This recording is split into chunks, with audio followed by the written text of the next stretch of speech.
So, let's see if I'm doing this right. Yeah. On this night in 1938, the night of November 9th, a great and a terrible silence was broken across Germany. It was the sound of shattering glass and the sound of lives breaking. Jewish storefronts and synagogues and schools and homes, they were smashed and burned by mobs that had been whipped into fury by propaganda and by hate. You can see the parallel already. Over 1,400 synagogues and Jewish institutions were destroyed that night. Thousands of Jewish businesses and homes were looted, their contents strewn into the streets, and approximately 30,000 Jewish men were rounded up and sent to concentration camps in what was the first instance of mass arrest of Jews based on religion. And nearly 100 Jews were murdered that night, a number that would soon be multiplied into the millions, as we know, in the Holocaust. That night was called Kristallnacht, which means the night of broken glass. But let us not romanticize that name. It's not about glass. It was about people. It was about neighbors turning on neighbors. Are you hearing parallels? It was about the breaking of trust, the breaking of safety, which we're all feeling now, the breaking of human covenant. That's what it was about. And those shards of glass that covered the cobblestones that night were not just the glass from the shop windows. They were the splintered remains of a moral conscience. So in the aftermath of that, the Nazi regime blamed the Jews for that destruction. They fined the Jews, the Jewish community, the modern equivalent of $400 million. And they forced them to pay for their own shop repairs, even as the insurance payments were confiscated. Within days, new decrees expelled Jewish children from schools. They banned Jewish professionals from participating in economic life. And they stripped an entire people of their basic rights. And yet, Kristallnacht was not the beginning of all of this. It was the moment when everything that had been simmering in speeches and in whispers and in policy and in prejudice, simmering, finally boiled over into open violence. The night that the unthinkable all of a sudden became possible. And so we remember this night not only for what happened, but for what it revealed. How easily a civilized society can collapse into barbarity when fear and when hatred and when apathy take root, when they are allowed to take root. Every year, Jewish communities around the world, they gather to remember the Holocaust, the eventual result of that fear and that hatred and that apathy. And all the Jews say, never again, when we remember the Holocaust. Never again shall a people be targeted, dehumanized, and destroyed. Never again shall the world look away. Never again shall we allow the machinery of hate to grind unchecked. But friends, as we gather here in 2025, we are seeing the warning signs. We are watching the slow erosion of truth, the scapegoating of minorities, and the rewriting of history to serve the powerful. We are watching leaders invoke fear to consolidate power. And crowds cheer them on in the name of safety and of nationalism. And I have to say it, as a Jew, as a Unitarian Universalist, as a human being, I'm afraid. And not only because I see echoes of that past in the present, but because I see so many people, including some of my fellow Jews, refusing to see it. I've witnessed my fellow Jews, some of them light candles to remember Kristallnacht and the Holocaust and the demonization and the dehumanization of Jews in 1938. And in the very next breath, they vote and support leaders or movements that demonize immigrants and Muslims and LGBTQ people or any other that are deemed other. How can you do both? Jews carry a history of trauma from our ancestors that we must use to inform our relation to the world. Yet inconceivably, some Jews remember our ancestors' persecution even while excusing the persecution of others. They say never again, but they seem to mean never again to us. And yet, as a minister, I look back in my Jewish faith. I know I'm an atheist, I know I'm a UU, but I'm culturally Jewish, and see how it informed me. And that's not what the Jewish faith, or what any faith worth practicing teaches. It's not what it teaches.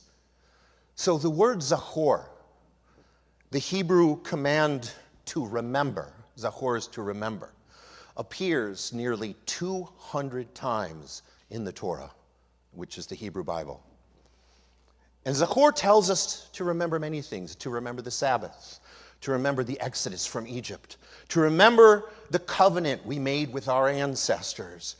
But Zachor is not just about recalling facts and recalling dates. It's about living memory. It's a remembrance that shapes who we are and how we act in the world, or at least it should. Rabbi Heath Wattenmaker describes Zachor in this way, as a directive to remember a collective history as if you experienced it yourself. Not as something distant, but as something personal.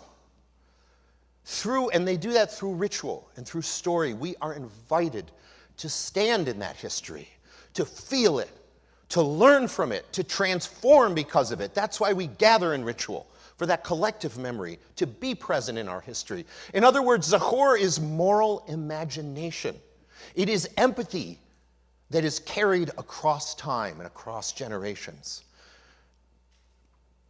When we remember Kristallnacht and the resultant Holocaust, when we remember those things, Zachor demands that we ask not only what happened, but that we ask, how did it happen?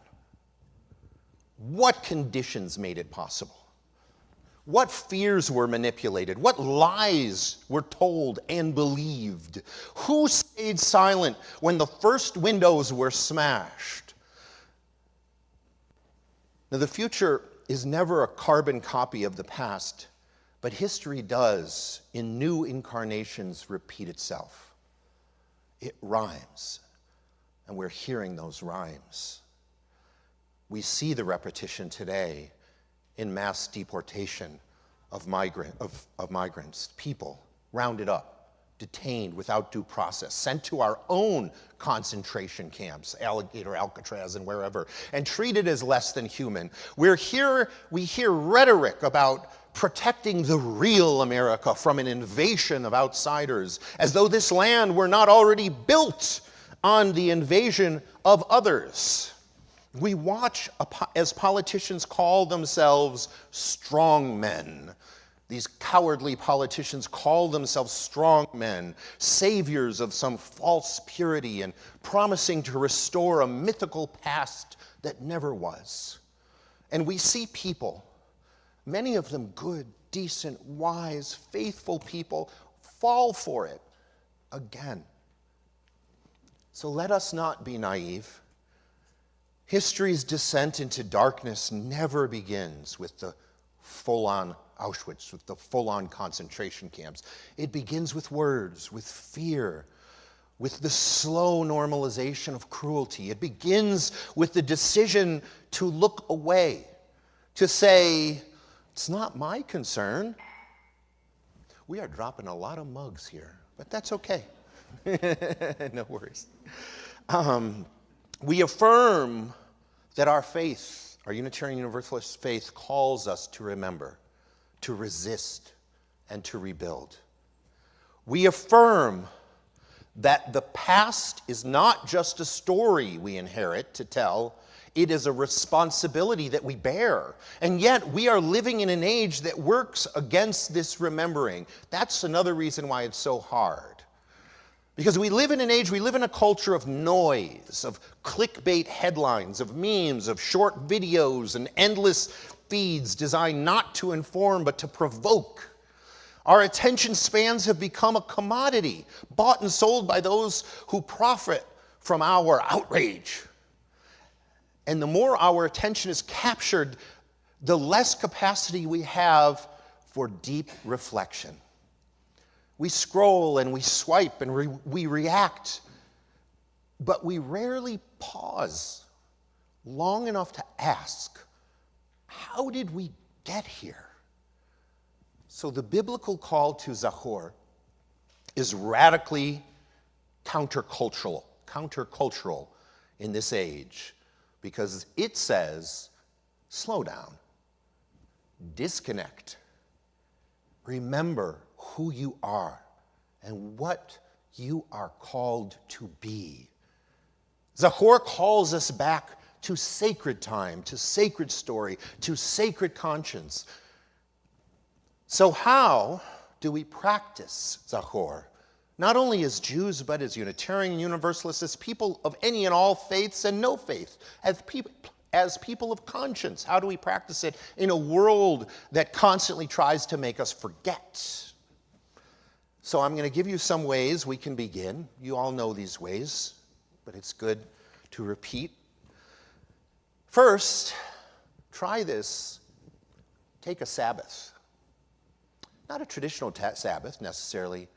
Take a technology Sabbath. Choose a day or even a few hours each week to step away from screens and let the silence speak. Let the stillness do its work. When we disconnect from the constant noise, we reconnect with our deeper knowing. The Sabbath was meant to be a liberation from the tyranny of endless production and endless distraction. So rest, reflect, remember. Second, go deeper than the headlines. Read, what are they called? They have the pages in them and the books. Read books. Right. Seek out credible history. Listen to voices that challenge not only assumptions, but your own assumptions. If a meme or a story evokes outrage, pause. Check it before you share it. Ask, is this true, or is someone trying to use my fear to manipulate me? As Rabbi Abraham Joshua Heschel wrote, quote, in a free society, some are guilty, but all are responsible. We are responsible for what we choose to amplify. And third, learn another people's story. If Kristallnacht is part of my story, what is yours? What histories of pain and resilience do you carry? Talk about them and ask others about theirs. Whose suffering do you feel called to learn about, to witness, to honor? Remember that our liberation is bound up together. To remember the Holocaust, but forget the genocide of indigenous people, or the Middle Passage, or the internment of Japanese Americans, or any number of these, is to practice selective memory, and that is not Zachor. True remembrance is expansive. It opens the heart. And fourth, share what you learn. Tell the stories to your children, to your friends, to your community. Bring them into your rituals, into your art, into your daily life. The memory of injustice fades fastest when it becomes private. Make it public. Speak it aloud if you dare. And take care of yourselves when you do. Do it safely. Take the risks that you are comfortable taking. And finally, act. Memory does not lead to memory that does not lead to moral action is not remembrance, it is sentimentality. And Zachor calls us to live differently because of what we know. The story's told, it can't be untold. It calls us to intervene when we see harm. It calls us to vote and to volunteer and to advocate and to protect and to speak up even when our voices tremble. And I do not, as I said, pretend that this is easy or this is safe.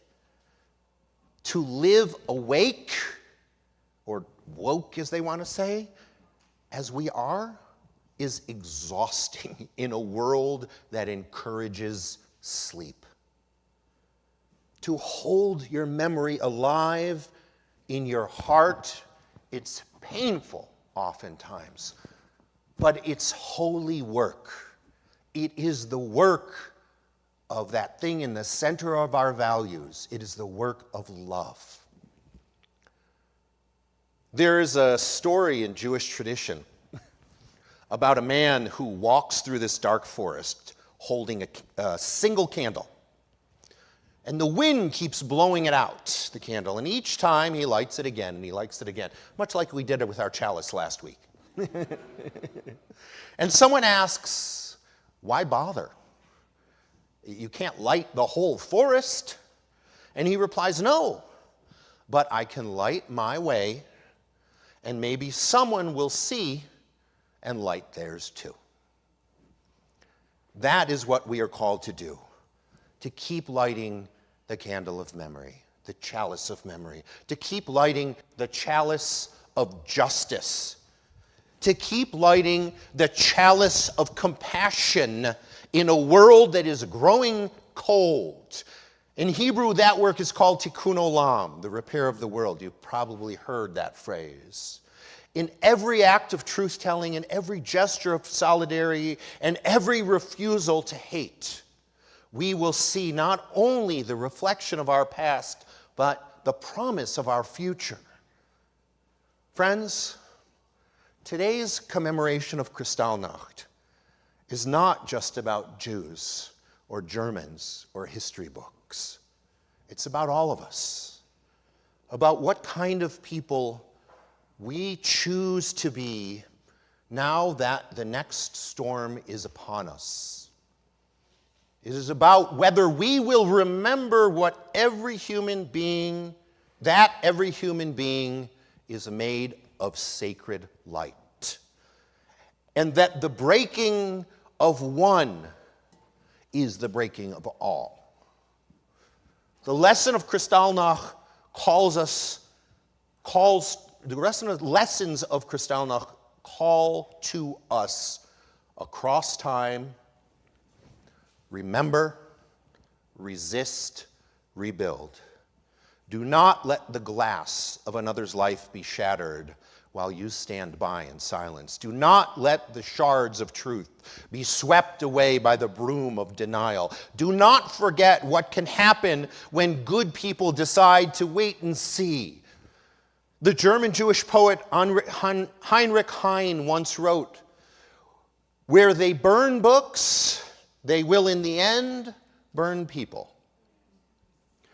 And we could add, where they shatter windows, they will in the end shatter lives. But where people remember, where they honor the broken and they honor the brave, where they refuse to look away or burn books or ban books, there life begins again. So may we be such people. That is my hope, my prayer. May we be people who remember, people who repair, people who, even in the darkest night, keep lighting candles and chalices against the wind. May we be those people. Amen, and blessed be.